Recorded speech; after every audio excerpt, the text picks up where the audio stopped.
Craig here from Your Tech. Today's video we are going to be upgrading the Project PC. This will be the second time we've upgraded it. On the last one we upgraded the graphics card. Stay tuned to find out what we're upgrading this time.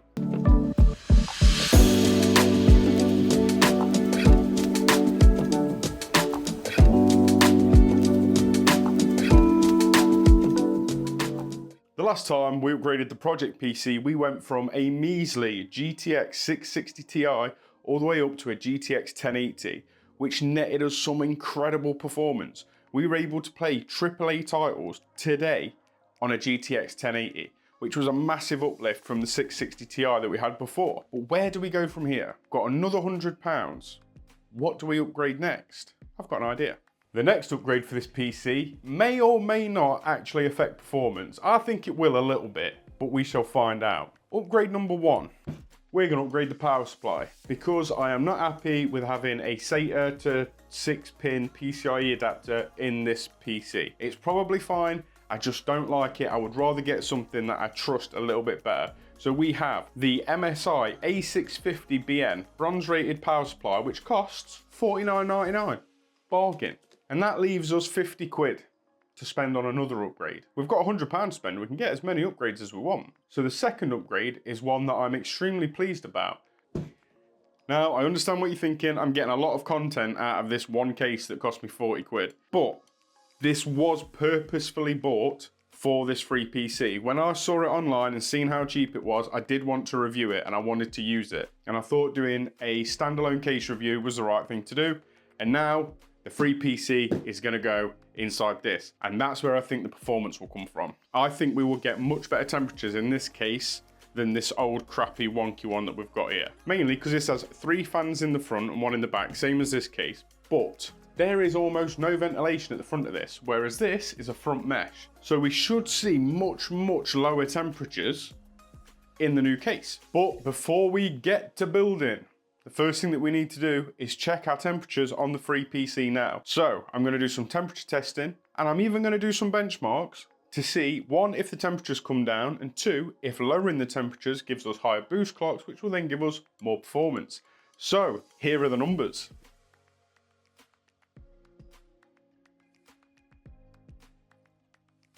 There are the baseline numbers. So all we've got to do now is transplant the PC into its new case and install the new power supply. And let's see if it makes any difference to temps and performance upgrading the case and the power supply.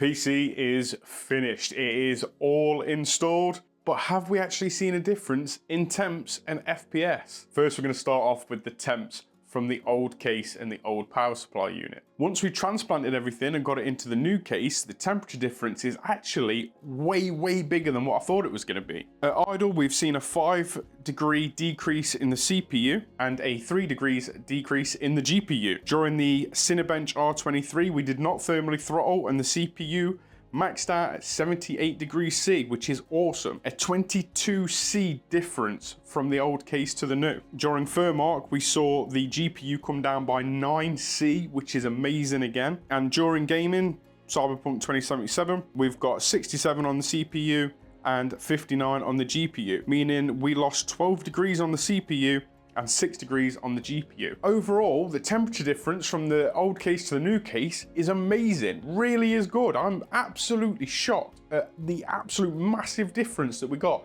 just from swapping the case. But has it actually affected FPS? Let's have a look.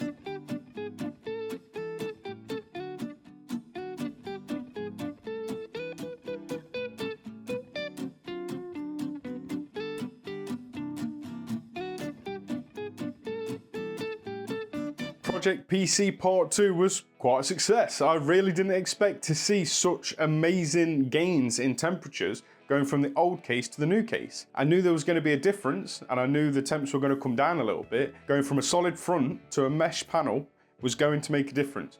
I did not expect to see a 22 degrees difference though. I'm a little bit shocked that the FPS numbers weren't different. I would have expected to see better performance for lower temps, but this is aging hardware that doesn't have the modern boost tables and stuff that modern hardware has, where if there is temperature headroom, they will just naturally boost higher. But maybe now there's a little bit of overclocking headroom that we could possibly look at. I don't know. What do you guys think? Did you expect to see a 22C difference in CPU temps? Because I sure as hell didn't. I'm massively impressed.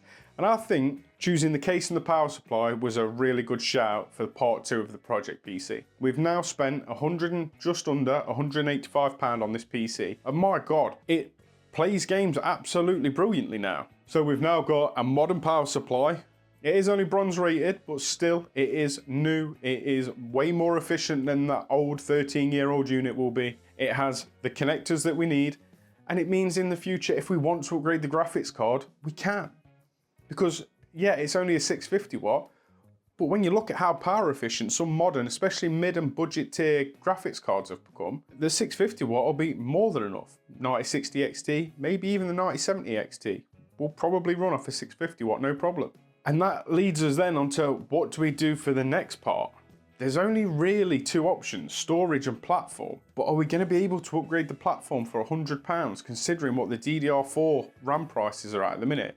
Because DDR5 is completely out. I can't even get a single stick of 8GB DDR5 for 100 quid, I don't think. So we're looking at a platform that's on DDR4.